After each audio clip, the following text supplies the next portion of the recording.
Welcome everyone to the Parsec podcast with me, Alfie Toonhill, and my good friend Lamel. We'd just like to take this opportunity to thank everyone that's watched our first two videos, helped us massively grow on social media, our Instagram, our Twitter, our Facebook, all that good stuff. We're going to leave links below for all the social media, so if you could follow us, share all our posts, things like that, help us grow, that would mean an awful lot. So thank you very much for your continued support. On today's episode, we are going to be talking about Chapter 2 of the first series of The Mandalorian, which is called The Child. But before we dive into that, I'm just going to take a little opportunity just to say hello to Lamel and ask him how his week's been. Oh, hi, Alistair. Yes, my week's been absolutely fine. Been back at work this week, so it's been, one of those weeks, but yeah, absolutely fine. What about yourself? Yeah, much the same. I was off last week, it's the same as yourself, so back to the grind. Just one thing I wanted to highlight about our first video, when we were talking about Star Wars games, and you said you wanted an open world Star Wars game. Yes, I did. Recently in the news, obviously they've just announced that there's going to be, I think it's Ubisoft are working on an open world Star Wars game. So they must have been listening. Yeah, they must have seen the video. I think we should be credited in that game, I must say. If not, we should be made characters. Ubisoft, if you're watching, Parsec Podcast. Exactly. We've got a massive 10 subscribers, so I think we've got the outreach. Yeah, definitely. But if you've not seen the page yet, please subscribe. All that good stuff. Right, without further ado, we're going to jump right in and discuss the episode.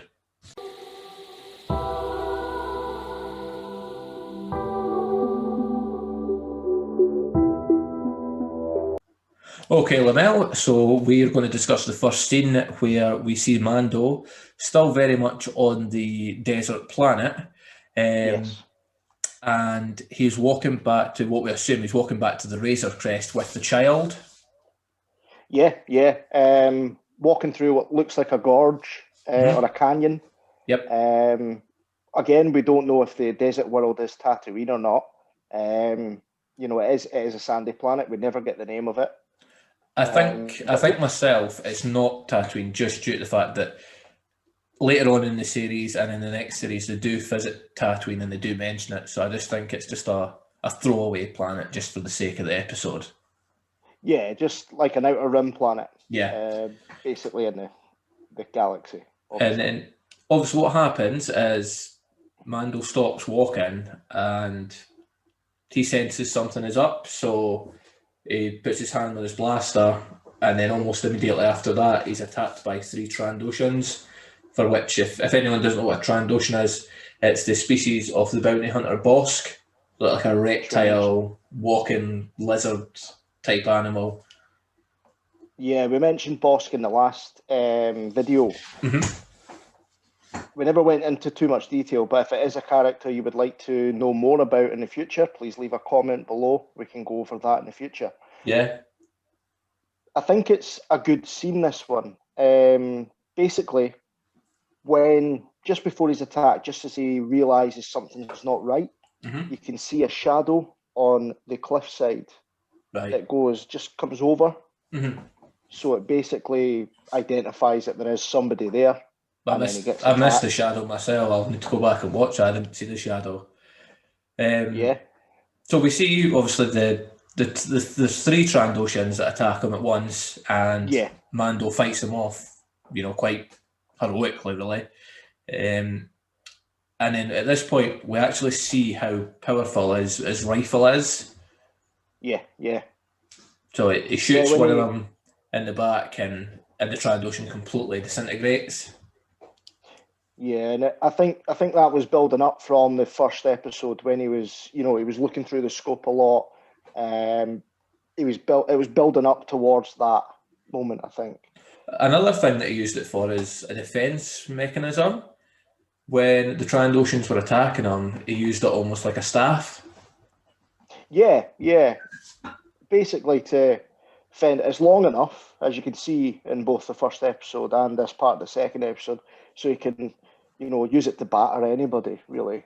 It's also got the electrocuting bit at the end of it, so he switches that on at the same time. He shocks one of them as well, doesn't he? Yeah.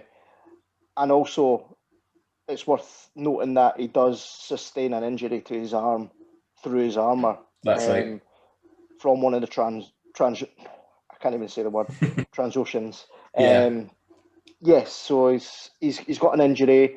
He manages to, get out of that situation by throwing them off and, killing them or, getting rid of them pretty much.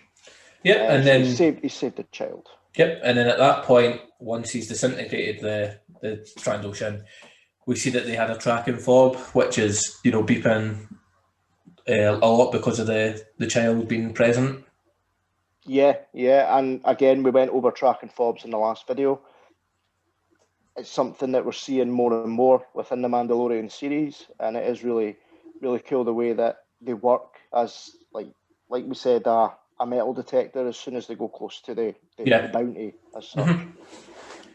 And then that sort of leads us to the end of the first scene. My overall thoughts of it was the child is still in danger. Even though Mando has found him, he's not cashed in on him. Therefore, the child is still up for grabs. Yeah. It definitely says there's still a bounty on his head, or whatever they want him for. But yeah, it is a dangerous time for Mando and the child. It certainly is, yeah, and we'll see how it progresses for him.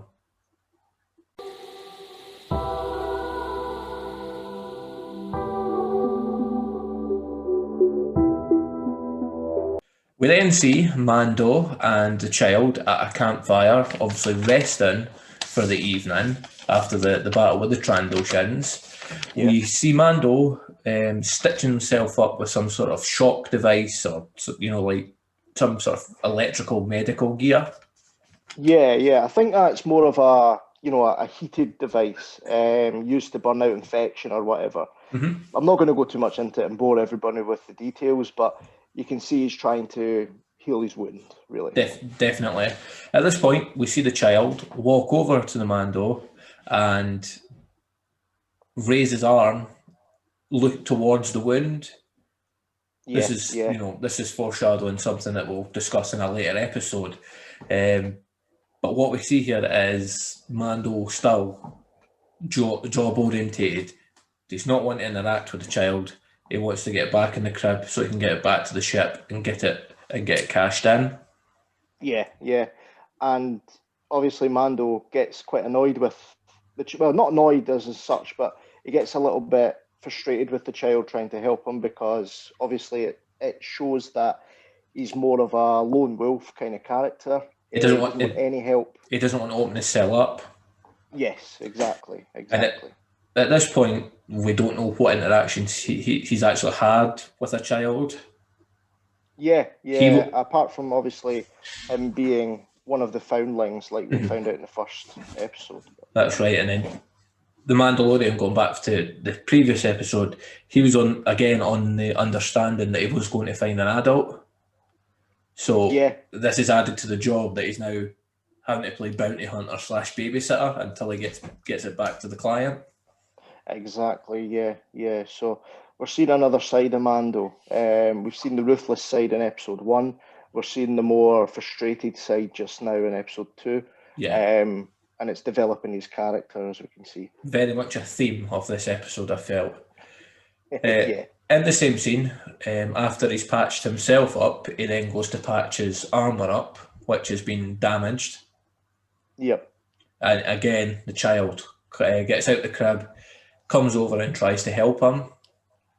Yeah. I mean, you can tell he's getting annoyed at this point. You can imagine if your kid keeps jumping out the crib, you're going to get frustrated with that, So, especially trying to try to do something. Exactly. After this point, Mando's had enough, puts him in the crib and locks it. Yeah, and I think that kind of indicates him closing himself off from that situation. Yeah. And getting not rid of the child, but getting rid of him in a certain sense of closing the doors on him. Effectively, So just locking him in so that he can get on with his work, so that he can get back to his ship and get the job done. Definitely. Yeah. And then on to the next scene, I suppose.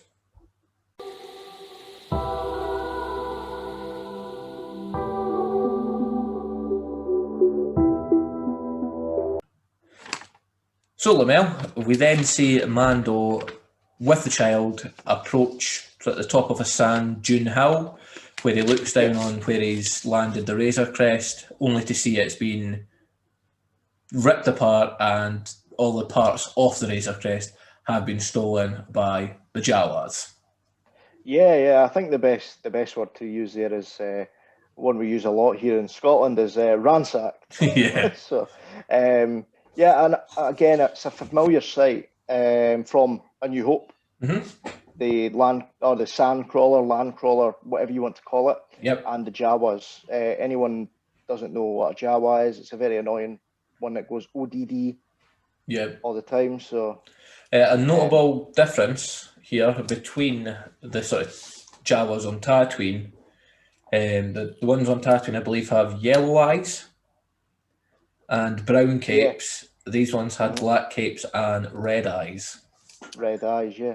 Which kind of indicates Sith-like kind of quality. I think what they were going for is it indicates that it isn't Tatooine that they're on. Yeah. Just another nod to tell us.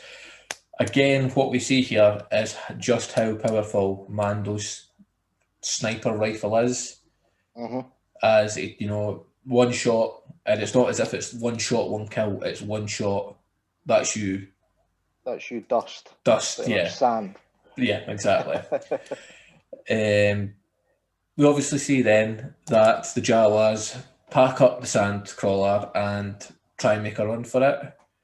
Mando chases the sand crawler, gets on it. He almost gets destroyed by the side of a rock.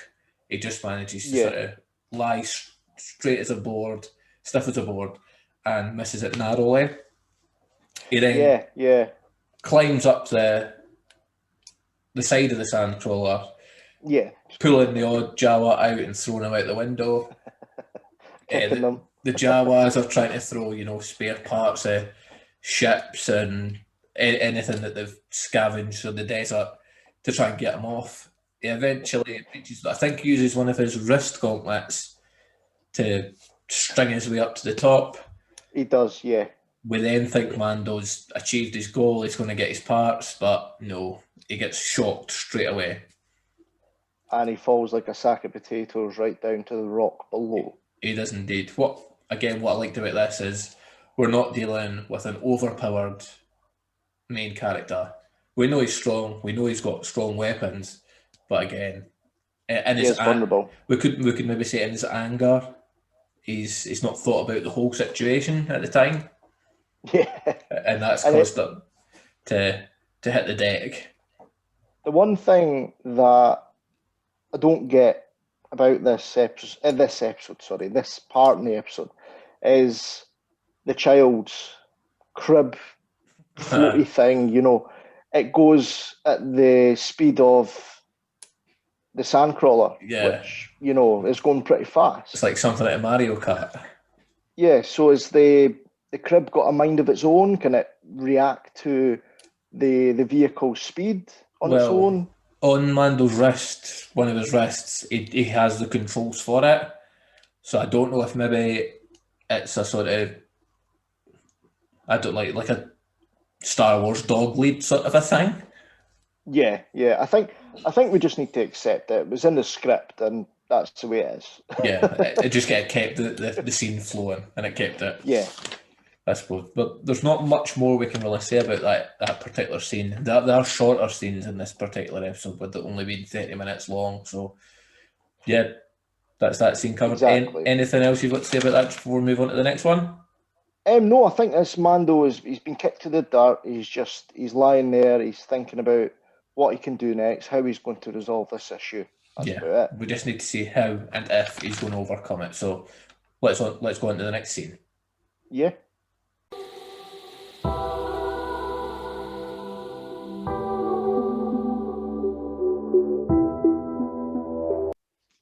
Okay, Lamel, so at this point we see that Mando has picked himself up, dusted his cell off, and he's made his way back to the Razor Crest, which is very much a dishevelled state of its old self. First thing he looks for is his weapons cabinet, where he finds that Jawas have even taken all his blasters. Yeah, I mean, the ship itself is in a right state. Basically, the hull of the ship, it's bare. Some of the plates on the walls are missing. There's holes in it. It would never be able to fly. His weapons, like you said, are missing, which he slams the cupboard, or the doors of the cupboard. The cabinet. After that, the cabinet, he slams the doors on that, which basically indicates frustration again. He's just not getting a break at this point. Yeah, he is. He's very angry at this point. He then makes his way up to the cockpit and for some reason tries the engines, which obviously don't work as all the parts have been taken off the ship. What I would like to know is if it did start, what was he going to do? Was he just going to try and fly away when he's not got the parts? Well, he couldn't. I don't think he could because, like I said, his hull was, damaged. It has holes in it, so he'd have to have like a gravity lock in his cockpit. The only thing I could really think of, which happens maybe in series 2, if he was able to lock himself in the cockpit, would that have worked? I don't know. At this point in the Star Wars story, we'd never really seen it. So spoilers. Well, what are you going to do about it? Anyway, Mando has no option but to go back and see the Ugnaught. And we can clearly see by what the Ugnaught tells Mando that the Ugnaught has had maybe one or two or maybe a lot more. He's got a lot of experience dealing with Jawas. Yep. He can also, he can tell he's had a lot of experience anyway. Just by the way he talks, and he sounds like quite a wise person. Yeah, he knows he knows how to survive on that planet. Yeah. So he's got to have had dealings with them in the past. Yep. So going back to another episode, we know that the Ugnaught doesn't have any speeder bikes or any form of transport. The only thing he's got is the blurg, and we see a sort of blurg cart, which to me was another nod to this being a space western. Goes back to it's a comparison of a horse and cart. Yeah, what is very interesting about that particular shot is the blurg represents kind of like the pulling of the cart, the old kind of fashion style of it, but then you've got a floating cart, so it's basically like future and past, or future and not future. Yeah, it's like futuristic kind of thing, but it's not. You've got old school and you've got the future. Yeah, exactly. That's what I was trying to say. Yeah, and just a sort of not very a long road for a shortcut sort of thing. Yeah. So we then see Queel the Ugnaught, which we learn in a later episode that's his name. So Queel, the Mando and the child arrive at the Jawas' sand crawler. Yep. Almost immediately we see an old R5 droid unit in the background, which is an obvious nod to A New Hope, almost the very first scene where we see Luke.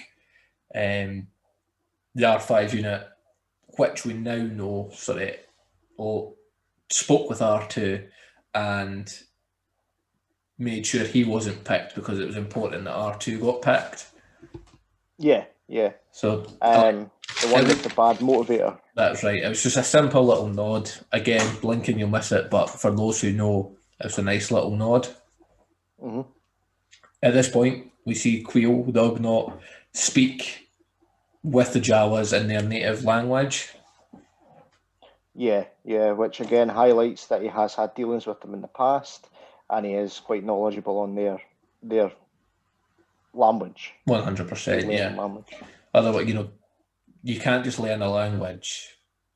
You have to, to learn it properly, you have to speak it, hear it, and he's fluent in it.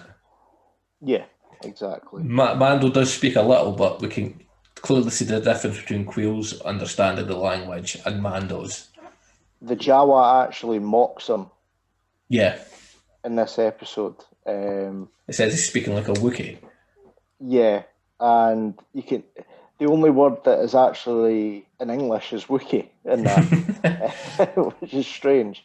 So the Jawa word for Wookiee is Wookiee. So there's a bit of Star Wars knowledge for you. There you go. It's always a school day. The Jawas, before discussing a deal, ask Mando to put down his weapons, to which the Mando responds, "It's part of my religion." Yep. So this, also Mando has to learn to come and go with other people's cultures, which shows at this point, he's very stubborn. Again, he's frustrated in this episode, but it is, character development that he does need to learn to embrace, well, not embrace, but accept and come and go with other cultures in the Star Wars universe. Yeah, definitely. It shows, like you said, it's his character development, and we're seeing Mando kind of come into his own in this episode, start to trust, or not trust,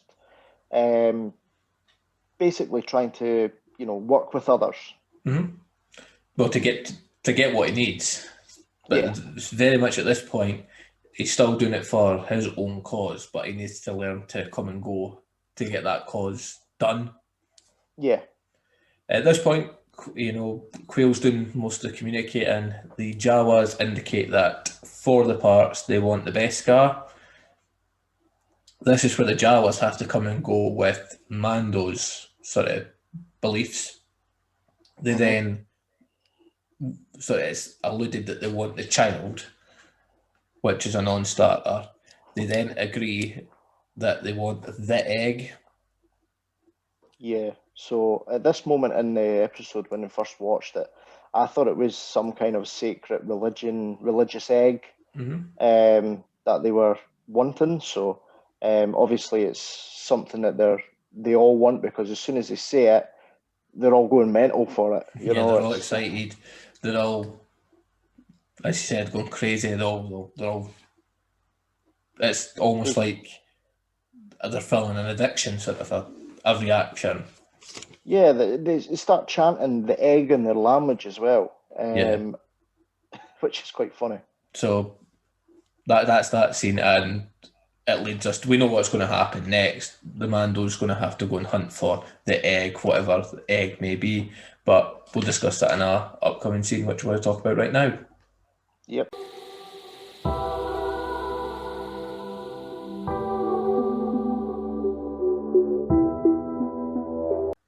So, Lamel, we've got the most exciting part of this episode, where we see Mando and the child approach a cave. Yep. So we know it's obviously a big beast that lives in this cave. And we see Mando sort of arm up. He's got his vibro blade. He's got his blaster out.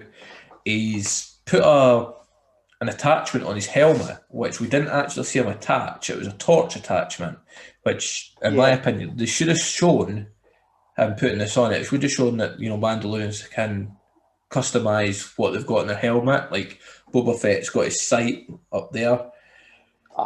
Yep. He's got a torch. It would have been cool if we'd seen that he'd maybe taken it off like a belt or things like that. That would have been just a cool little inclusion, in my opinion. Yeah, he's got that kind of satchel strapped around him, so it would be cool to see him take that off there and put it on his helmet. It's just a small detail, but yeah. So he heads noticeable. He heads into what looks like a dark, dingy, muddy cave, and he's looking about with obviously he's got his torch on his helmet. We then we pan to the left, pan to the right, and then we got a sort of second jump scare of the series where the whatever creature it is opens its eye. All we then see is Mando appearing out the cave. It's like he's getting shot back, and a rhino-looking dinosaur creature known as a mudhorn appears. Very similar to the creature in Attack of the Clones at the Geonosis Colosseum scene. Yeah, I would say slightly bigger, but Yeah, it's a fair comparison. Yeah. very similar. At So this yeah, point, Mando's covered in mud. He then goes to use his trusty sniper rifle to blast the Mudhorn to smithereens. However, at the vital moment, the sniper rifle is jammed and useless at this point. clogged with mud. I believe that could be the case. Yeah, I never even thought about it like that. I just thought with the hit they obviously taken, I thought maybe it just Possibly, jammed. But yeah, you're could right. It could be possibly do full that. of mud. The Mudhorn, then, as is like a rhino sort of monster, as we've alluded to, charges at Mando and Yep. hits him, and it's a big hit. We know that Yeah, Mando is severely damaged by this. After this he goes point, flying. he does indeed. The Mudhorn then goes to charge the crib with a child in it. At that point, Mando uses his wrist gauntlet control and moves it out the road. Yeah, and we can see that Mando's armor's taking a hit on his chest as well because it's literally hanging off Yeah, and at this point. I believe it's sparking as well. Yeah, yeah, Mando also tries to burn the Mudhorn. That has limited effect. It manages to get the Mudhorn off him, but it doesn't do any significant damage. yeah. It's you don't see the Mudhorn even going up in flames, even his horn, his fur, anything like that. Nothing goes up, so it's pretty useless at that point. It's also shown, when he did arm up, he didn't have enough weapons on him to fight this. Yeah, So at this point, we get a sort of scene where you can see through the eyes of Mando where his vision's blurred. He's on the point of passing out. He's on his last resort, so he stands up and holds his vibroblade up, knowing that the Mudhorn is going to charge him. And at this point, it's either do or die. He holds his vibroblade up and hopes for the best. The Mudhorn charges him. At this point, all hope could be lost. The Mudhorn, as soon as he's about to make contact, is stopped. And at this point, we don't know what's going on. yeah. I think we've missed out a slight detail there. Just after he tries to burn the Mudhorn, he does use his grapple gauntlet. That's right, and he gets obviously he gets dragged by the beast, the Mudhorn, which obviously is a callback to Anakin Skywalker getting dragged by the similar creature in Attack of the Clones, which is obviously another cool callback. So certainly, yeah. We then cut to the child with his eyes closed and his hand raised in a fashion that we've seen many times in Star Wars. Yep. We then also find out that the child is very much force sensitive, that after the first episode we kind of all knew, but we didn't know when we would see it or if we would see it. What we saw in this episode where the child stops the Mudhorn from attacking and then lifts it off the ground. Yeah. It's a callback to, Empire Strikes Back training scene, lifting the rocks, everything like that. Yeah. We can see that whilst the child has lifted the Mudhorn, this great massive beast, it has taken all his energy to lift this Mudhorn. It certainly has. And the child does, end up collapsing. I don't know if that's the right word for it. Well, the child the child tires and eventually drops the Mudhorn, and the Mando takes his opportunity whilst he can, stabs it, and does kill it. Yeah. Although we can't see the Mando's face, we do know that from the way he looks at the child that he is very much confused.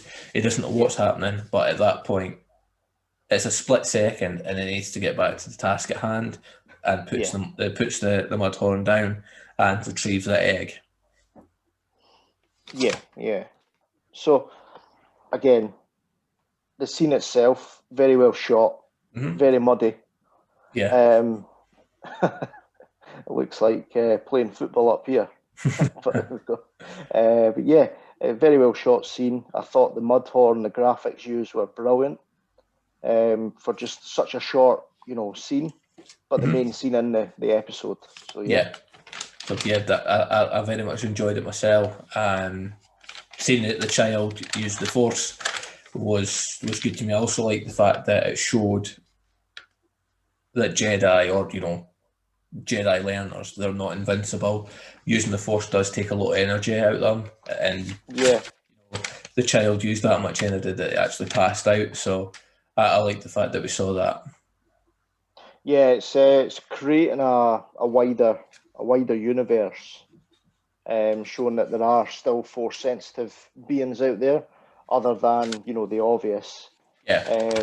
Well, at this point in the story, Vader and Palpatine are away, but there are still Force sensitive beings out there. So Certainly, and that leads us perfectly into sort of the end scene. So we'll talk about that now.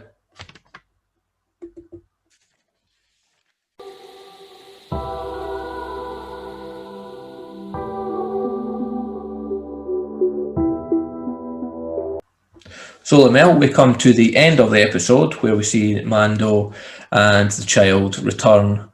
Mando, very much a beaten man at this point, covered in mud, broken armour. He looks hurt, but he is back, and he does have the prize off the egg that the Jawas want. We see the Ugnaught Queel does mention that he's surprised at how long he has taken to complete the task. Shows a passage of time to show just how much of a task it was. We don't know exactly how much time has passed, but definitely Mando making the walk of shame in Star Wars terms there. So yeah. Certainly. He gives the Jawas the egg. You said it yourself, you thought it was maybe a religious sort of a relic thing. Nope, they hack it right in half with a machete and wire into it. An egg yolk. Like basically they're just no spoons, no utensils, just hands right in to the yolk and feeding themselves. And very much at this point, it looks like they turn into savages. They cannot get enough down their necks at the one time. Yeah, and Mando's not very happy with that, so he just shakes his head and walks away pretty much. Yep. But then, see, all the parts are back on the Blurgan cart, and we see them back at the Razor Crest. Yep. There's a montage here where we see Queel and Mando. Yep, a lot of welding. Yeah, putting the ship back together. We also see shots of the child still sleeping at this point, which again shows how much of a task that was for him to use the Force. Yeah, and again, we don't know how much time goes past in this montage. But Mando does mention it can take days to fix. So yeah, so it's a good way, in the space of a 3-minute scene to show a passage of time. So it's effective how they done it. Yeah, definitely. I'd agree with that. At this point, Queel, Mando offers Queel half the money. Yeah. Or he offers him money for helping him. Yeah. Again, I think it's important to say at this stage that the Razor Crest is again working again. They do fire up the engines. Yeah, it's fully operational. Working order and back to normal. Yeah. Yeah. At this point, also, Queel declines the money. He does not want money. We alluded to that in a previous video. Mando then offers him a job as crew on the Razor Crest. Yeah. Simply just says, I'm humbled, but I've worked all my life and I'm now a free man, or, to that effect. And yeah. The payment, doesn't want to serve anymore. That's right. He doesn't want to serve another master or any master. He's just happy that Mando's brought peace to his valley, aka taking the bounty away from his home world. Yeah, no more bounty hunters, no more guild members coming to disturb his peaceful environment that he lives on. So yep. So after saying goodbye to Queel, they fire up the Razor Crest and head off world. And at that point, we see the credits there. So overall, what did you think of this episode? Myself, I thought, again, it's just getting into the series. So it's another episode on character development for Mando. I think it's showing his relationship beginning to come into the fold with the child and, other beings like the Jawas, Quill, or Queel. But I think it was a very good episode, a very well shot episode. Nice and quick, nice and short, and it gets to the point very quickly. So it's, Yeah, my view on it is, the first time I watched it, I thought, brilliant. That was, I want more. Going back and, after watching the second series and this series, I think, it's very much a sort of a W, where it's like big start, little dip in the middle, big point in the middle to get you excited, dips again, big ending. So yeah, it's just a little dip. It was still a very good episode, and I very much liked it, but it was just a little episode to, further build on Mando's character, getting to know him still. Not a lot of, fanfare in this episode, but no, a very good episode. There are some small callbacks like the Jawas and the Sandcrawler, obviously the Mudhorn being like the beast from Attack of the Clones, all that kind of thing. Yeah. So there are some callbacks, and we also get to see a few cool things like Mando's rifle being used for the first time. So it's definitely so a very good episode. I think we're going to see that with all these episodes because it's just a fantastic series. But yeah, a good episode. Not as good as the first one in my opinion, but very good. No, and in terms of that, though, I would give the first episode a rating. I think it was 10 out of 10. It was new. It was brand new, something fresh. Star Wars, obviously, 10 out of 10. I reckon this episode possibly a 7 out of 10 for me. Yeah, I'd probably agree with you on that. So that wraps us up the discussion of this episode. Yeah. And that sort of wraps up the episode this week.